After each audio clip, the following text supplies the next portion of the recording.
Մարդու իրավունքների նախկին պաշտպան Արման Թաթոյանի ղեկավարած միասնության թևեր քաղաքական նախաձեռնությունը Վանաձորում Գարեգին Նժդեհի 7/17 հասցեում բացեց իր գրասենյակը։ Վանաձորը արտադրել է ռազմական ինքնաթիռների համար ամենակարևոր դետալները, ծանր ջուր է արտադրել, աշխարհում եղանակ են ստեղծել։ Մեզ պետք է ուղղակի պայմաններ, հնարավորություն,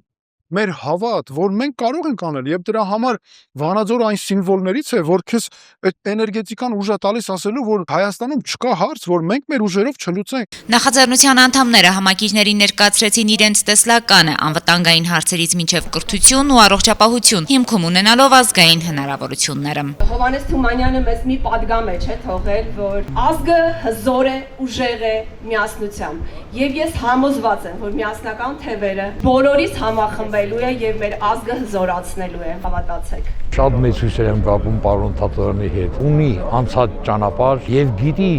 ինչ անել, ինչպես անել, որպեսզի խավարի միջից հանի մեր ազգը, մեր ժողովրդին։ Նախաձեռնության ղեկավարը նշեց նաեւ, որ պատրաստ են լսել եւ միասնաբար լուծում գտնել երկրի առջեւ ծառացած խնդիրներին, համոզված լինելով, որ ուժը միասնության մեջ է։